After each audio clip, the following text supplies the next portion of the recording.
संहिता। लोकसभा चुनाव को लेकर लागू होगी आदर्श आचार संहिता। नेताओं के धार्मिक कार्यक्रम और प्रदर्शन पर पूरी तरह से रोक लग जाएगी। कोई भी बड़ा तोहफा जो है प्रदेशवासियों को नहीं दिया जा सकता है। उसके बाद चुनाव की घोषणा के साथ ही भूमि पूजन, लोकार्पण पर भी रोक लगा दी जाएगी। बिना चुनाव आयोग की सहमति के नहीं होंगे तबादले भी अधिकारियों के। तो यह बड़ी जानकारी इस वक्त आपको दे रहे हैं। और साथ ही साथ जैसे ही तारीखों का ऐलान होता है तो सभी राजनीतिक पार्टियां जो है चुनावी रण में कूद पड़ेंगी और अब पूरी जद्दोजहद लगाती हुई नजर आएंगी। लोकसभा के चुनाव हैं, सभी दल पूरी तरह से एक्टिव मोड में नजर आ रहे हैं। इंतजार तारीखों का था। दोपहर 3 बजे चुनाव आयोग प्रेस कॉन्फ्रेंस करेगा और उसके बाद तारीखों का भी ऐलान हो जाएगा, तस्वीर साफ हो जाएगी और साथ ही सभी दल उसके बाद अपनी जद्दोजहद में जुट जाएंगे। लेकिन फिलहाल आपको बता दें कि आचार संहिता लागू होने के बाद जो तमाम तोहफे हैं, जो तमाम दावे हैं, वादे हैं, वो जमीनी स्तर पर नहीं लागू कर सकते हैं बिना चुनाव आयोग की सहमति के। ज्यादा जानकारी के साथ संवाददाता मनीषा हमारे साथ जुड़ चुकी है। मनीषा, 3 बजे का वो समय रहेगा जब चुनावों की तारीखों का ऐलान हो जाएगा और इसी के साथ सभी दल चुनावी रण में कूद पड़ेंगे।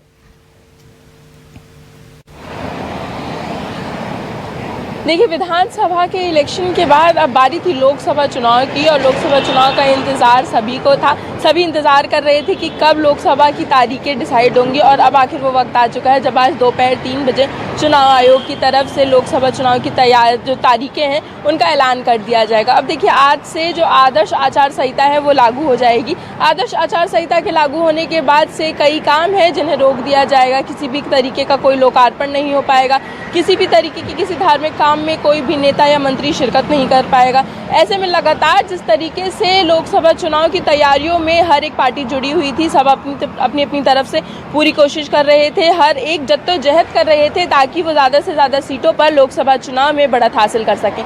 ऐसे में आज उनके इंतज़ार का एक पहलू करीब ख़त्म होने के लिए जा रहा है जब लोकसभा चुनाव की तारीखें जो हैं वो तय कर दी जाएंगी। ऐसे में आज दोपहर 3 बजे चुनाव आयोग की पीसी होने वाली है। उस पीसी में ही तारीखों का ऐलान किया जाएगा और सिर्फ चुनाव और देखने के लिए ये भी मिल रहा है कि उड़ीसा, अरुणाचल प्रदेश, इन सब जिलों में प्रदेशों में जहां विधानसभा चुनाव होने हैं तो उनके विधानसभा चुनाव की भी तारीखों का ऐलान आज किया जा सकता है। ऐसे में मनीषा, रायपुर से हमारे साथ हमारे संवाददाता नितिन नामदेव भी जुड़ चुके हैं, उनका भी रुख कर लेते हैं। नितिन, क्योंकि आज तारीखों का ऐलान हो जाएगा, ऐसे में देखिए यहाँ पर तमाम राजनीतिक दल सुपर एक्टिव मोड तो नजर आ रहे हैं, लेकिन आपसे समझना चाहेंगे जमीनी स्तर की क्या तस्वीरें हैं, कौन से मुद्दे इस बार इन चुनावों में हावी रहने वाले हैं?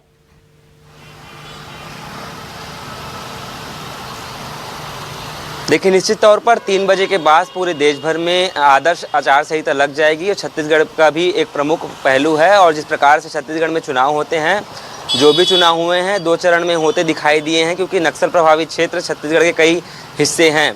तो देखिए, निश्चित तौर पर और ज़मीनी हकीकत की बात की जाए तो भाजपा एक तरफ मोदी की गारंटी को लेकर लगातार आगे बढ़ती नज़र आ रही है, तो वहीं कांग्रेस महंगाई के मुद्दे को लेकर और रोजगार के मुद्दे को लेकर, बेरोजगारी के मुद्दे को लेकर लगातार वर्तमान सरकार को घेरते हुए नज़र आ रही है। तो देखिए, दोनों ही मुद्दे काफ़ी प्रभावित हैं। इसके साथ ही जिस प्रकार से आचार संहिता आज लग जाएगी, इसके पहले ही लगातार भाजपा ने कई जो मोदी की गारंटी है, चाहे महिला महतारी बंधन योजना की बात की जाए, आवास योजना की बात की जाए, पीएससी घोटाले में जो है सीबीआई की जांच की जाए, इसके साथ ही लघु वनोपज जैसे बहुत सारी मोदी की गारंटी को सभा के माध्यम से पूरा करता किया है। इसके साथ ही किसानों के अंतर की राशि की बात की जाए तो अलग अलग तरीके से मोदी की गारंटी को लगातार बीजेपी ने पूरा किया है। इसके पहले ही लगातार 2 दिन पहले जब भाजपा की पीसी हुई थी तो इससे साफ तौर पर अंदाज़ा लगाया जा सकता था कि उन्होंने कहा था कि 3 से 4 महीने के वक्त में हमने 5 साल के कार्यकाल को पूरा किया है। तो देखिए, निश्चित तौर पर लगातार भाजपा जो है मोदी की गारंटी की पूरी करने में लगी है, वहीं कांग्रेस जो है बेरोजगारी और महंगाई के मुद्दे को लगातार घेरने पर लगी है। और कल जिस प्रकार से हमने देखा कि जैसे ही महिलाओं को जब पता चला कि कांग्रेस जो सरकार है हर साल महिलाओं को 1 लाख रुपए देगी, तो यहाँ की बिल्कुल, कुछ जहां पर स्थानीय देखिए महिला है वो भी बीजेपी जो खुशी से है झूमने केंद्र लगी। के मुद्दों को देखिए, भुनाने का दोनों ही तरफ प्रयास प्रभावित करेगी, होते अपनी हैं। तमाम योजनाओं को भुनाने का प्रयास करेगी, तो वहीं पर दूसरी ओर कांग्रेस लगातार महंगाई बेरोजगारी के मुद्दे को हावी करने का प्रयास इन चुनावों में करती नजर आई है। मनीषा का भी रुख कर लेते हैं और मनीषा से भी जान लेते हैं। देखिए, बेहद कम समय रहा सीएम मोहन यादव के लिए, कई चुनौतियां भी रही। विधानसभा चुनावों में जीत के बाद अब लोकसभा चुनाव भी सामने है। कांग्रेस कितनी जमीनी स्तर पर तैयार और मजबूत नजर आ रही है, साथ ही बीजेपी किस तरह से अपने पूरे रोड मैप के साथ आगे बढ़ती हुई नजर आ रही है।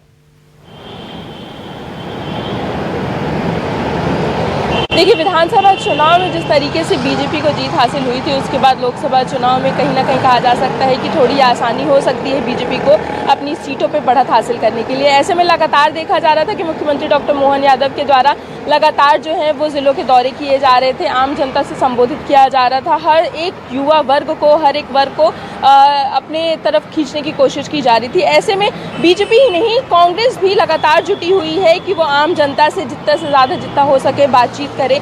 ऐसे में अब जो है कांग्रेस का वो टोली अभियान चल रहा है, जिसमें उन्होंने युवा कांग्रेस ने टोलियां बनाई है। हर टोली में आप भी जानते 5 सदस्य शामिल हुए हैं और हर किसी को जाना है अलग अलग बूथों पे। 64,000 बूथों को डिसाइड किया गया है जहां लोग जाएंगे और वहां जाकर युवाओं से इंटरेक्ट करेंगे, युवाओं से बातचीत करेंगे। बिल्कुल, और भारत जोड़ो न्याय यात्रा का भी हमने यहाँ पर मध्य प्रदेश के अंदर दौर देखा। ऐसे में कांग्रेस कितनी सफलता हासिल करेगी, क्योंकि बीजेपी कहीं ना कहीं आश्वस्त है पूरी 29 की 29 सीटों पर।